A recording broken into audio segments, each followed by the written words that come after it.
Hello and welcome to An Old Man Watches. And today I'm going to be talking about DEFCON 4, a small budget Canadian science fiction post-apocalyptic kind of movie from 1985. And in this film, three astronauts are on a secret space mission orbiting Earth when they observe what appears to be a nuclear exchange between the United States and the Soviet Union. We are, after all, in the days of the Cold War. They lose all contact with everyone on the ground and choose, in the circumstances, to stay in space away from the radioactive fallout. However, 2 months later, the spacecraft's guidance system is mysteriously reprogrammed and forces the crew's return to Earth.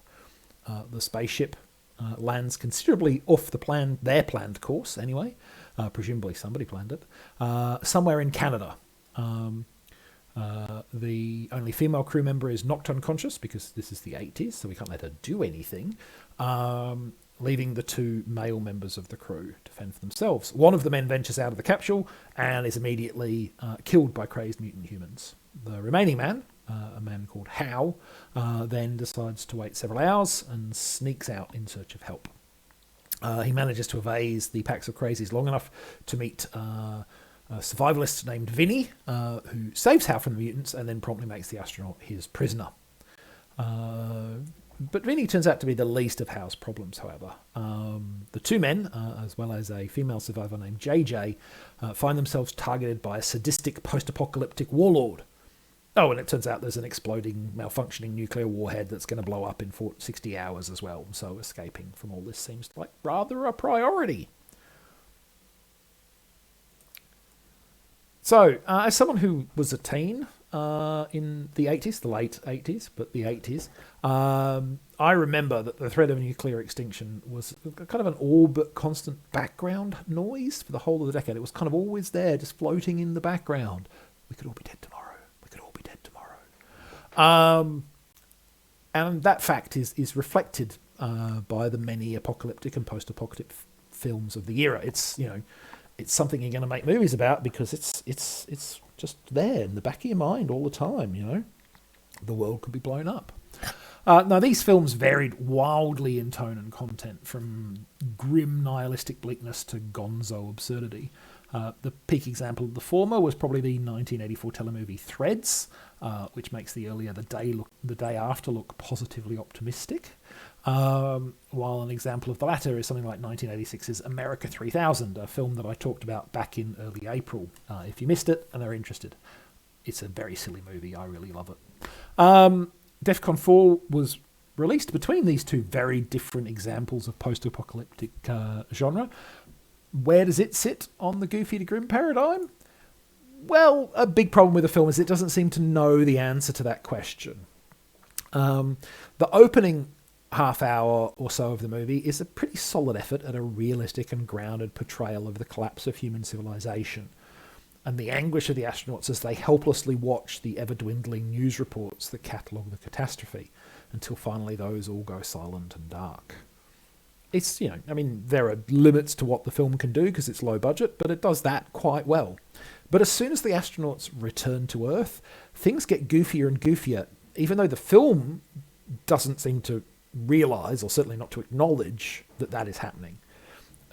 We're only 8-9 weeks after the bombs fell, but already we're supposed to believe there are large roaming gangs of mutant humans. I'm quite willing to accept mutant humans, in gangs in films like Hell Comes to Frogtown, which is gleeful schlock for its entire runtime. But in this film, that's a significant tonal dissonance from what has come before.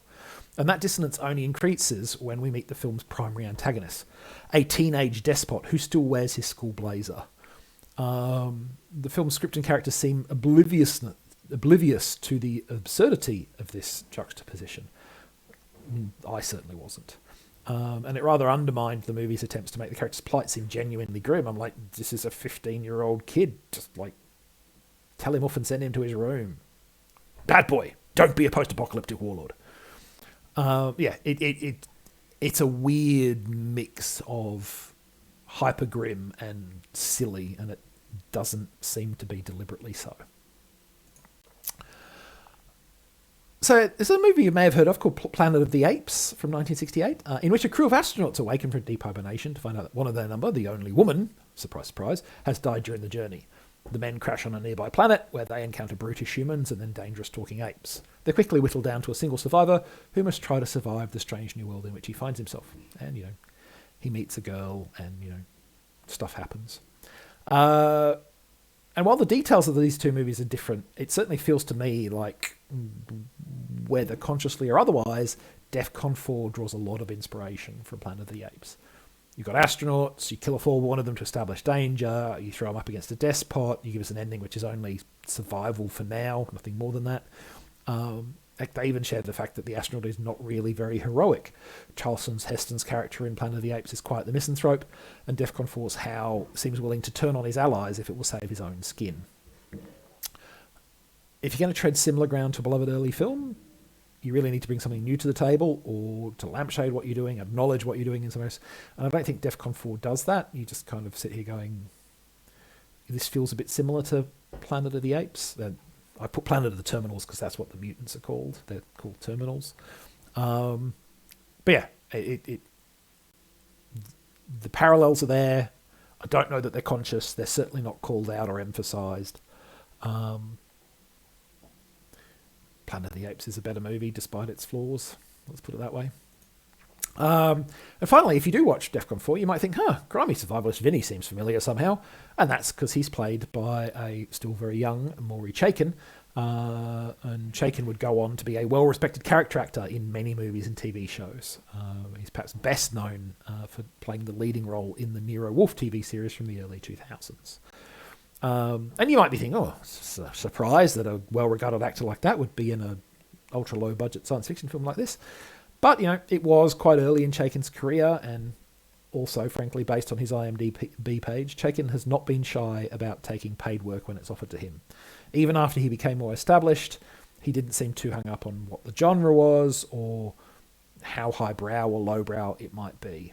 He did a couple of episodes of the offbeat and frequently quite tacky science fiction series Lex in 1999, for instance, right before his kind of most popular role. So there's and it's an interesting face to see pop up. Probably, in many ways, one of the most interesting things about the film. So that's DEFCON 4. Next time, we're going to stay in 1980s apocalyptica as we attempt to escape from New York. But that's next time. Until then, thanks for watching this video, and I hope you enjoyed it.